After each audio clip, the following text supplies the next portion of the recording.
Are you tired of investing in things that you need to keep a watch on? Like, think about it. If you're investing in things like stocks and shares or crypto especially, and I've got nothing against these things. I have an investment in stocks and shares as well as a crypto portfolio too, but I'm going to give you a different take on that. And I'm also going to talk about a different form of investment that you should seriously be considering if you haven't done so already, because here's the thing. With volatile investments, where one day prices are high, next day they're down, depending on market sentiment, depending on what's happening in the news and what's going on in the economy, that can make massive fluctuations in the prices of stocks and shares or crypto. And it's not just stocks and shares or crypto, there's other assets as well where you're always having to keep an eye on. Even forex trading, even the likes of, investing in commodities. All it takes is certain things that happen in the world to really have you constantly having to view and watch your portfolio. Sometimes it's crazy that you have to do that on a daily basis just to be mindful of what your investments are doing. And that can become exhausting in itself, especially when you're putting money to work and you're focusing on your life in terms of your career or your business. And the last thing you want to be doing is reviewing your investments on a daily basis, because let's face it, I've been there myself, I've experienced it. I remember when I was buying into crypto, and for me, my first ever investment in crypto was probably about,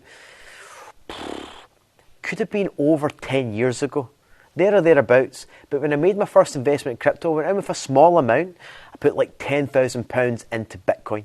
And I invested right at the point where Bitcoin went to like $19,000, there or thereabouts.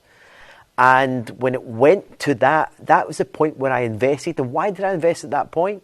Because everyone was talking about it. People I knew, there's like, Bitcoin's going to go crazy. And just lo and behold, the point when I invested, the market started to crash. And Bitcoin went all the way back down to like $4,000 or something like that. I can't remember exactly because I wasn't paying too much of attention. But I tell you what, the day that I invested and I was watching it going up and going up for over a week to then just turn on itself and start to crash, here's what happened. Forget about a £10,000 investment because it's insignificant in the grand scheme of things. And here, sure, I can say that because it's not a lot of money. But tell you what, the Paul McFadden, not 10 years ago, but maybe 15 years ago, that £10,000 was a lot of money. And when I did invest, even though just now my whole portfolio in terms of crypto is far greater than that, I've got a multiple six-figure investment in crypto, I have a different approach now than I had back then. Because back then I'm looking at this daily and I'm seeing the fluctuation and changes. And when it was going up, I was like, oh my God, it's crazy. Should I put more money into it? And it takes my focus off of my main thing. It takes my focus on other stuff that I was considering doing because I'm like, oh, crypto. And then the market starts to crash and I'm looking at it on a daily basis. I'm like, oh my God, what's going to happen? It's going to keep on going down. Now I'm watching videos on YouTube and speaking to other people and they're like, whoa, it's going to come back to itself, just you wait. It's going to then start to go higher again. And then it doesn't. And then it keeps on going down. And don't worry, if reached the bottom, it's going to turn on itself, it's going to go higher. Then it keeps on going down. And before you know it, when you look back and you see the amount of time they get sucked away on a daily basis of watching, second guessing yourself, taking you away from your main focus. That's what happened to me. Over £10,000 investment into frickin' Bitcoin. Now, let's rewind about 2.5 to 3 years ago when I decided to then start reinvesting in Bitcoin. And by the way, I have a small investment in Bitcoin itself. Most of my portfolio, like 95% of it, is in the altcoin market. So I started to load up when nobody was investing in cryptocurrency. Why? Because it was very low, it was stagnant. This is pre-COVID as well. And during COVID and everything that happened there and the lockdowns and stuff, it was as if everyone wanted to start investing in crypto, right? It was crazy. A massive bull run. My own crypto portfolio was already over £1 million because it went up in value. In fact, I was a crypto millionaire, which was bizarre, crazy. And it's funny because I couldn't turn around and say, oh yeah, because I knew something. And it was just timing the market, and I never knew I was timing it. I just invested when no one else was doing. I had surplus money, put a couple $100,000 into altcoins, and it just went through in a massive rally. Arguably, I should have cashed out, and I never cashed out. I did not cash out. My crypto portfolio today, 2.5 to 3 years later, is down to just above what I bought in it. So no longer was I a crypto millionaire. I'm now back down, and that's fine. Because my process with crypto, like with my stocks and shares portfolio, is long-term thinking. And because I went through a bull cycle and then seeing it start to go into a bear cycle, I'm like, okay, I maybe need to monitor this, watch this a little bit more and be a bit strategic with my investment. But the problem comes with those here is that through that whole process, my crypto portfolio went into 7 figures and beyond. It was close. It just kept on going up. It was almost into to 2.5 at one point. And when that's doing that, I'm like, oh my God, I should have cashed out $1 million at least to leave it at 1.5 in. And it was nuts. It was crazy how it was happening. But I get caught up in it all. I thought it was going to go even higher. So when you don't understand the marketplace, and hey, I always say this, I know 99.9% more than anybody about crypto, yet I know nothing. I'm going to say that again. I know 99.9% more than anyone else out there about crypto, yet I know nothing. That's the point I'm making. You don't know how to time the markets. You just don't. Like right now, as crypto in February 2023, it looks like it's going on another bull run. But then you've got some people out there talking about, yeah, it's going to be a dead cat bounce, right? You've got other people turning around saying, well, it's going to keep on rallying, it's going to go higher. But you've got different sort of opinions. And that there sucks up your energy and time because every single day you're watching, if you're on Binance or whatever the platform is, you're looking and checking, crypto.com, checking and seeing, how's your portfolio doing? That's sucking away time and energy. So the flip side here, for me, what I did before I get involved in any other alternative investments, not just crypto, not just stocks and shares, but businesses, you name it, before I get involved into anything else, where my focus was building a solid property portfolio that produces an income.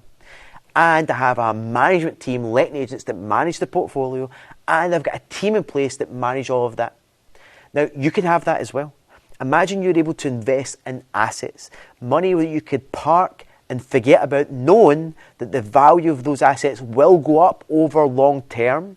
It's got less volatility than any other asset class, especially if you buy right in the first place.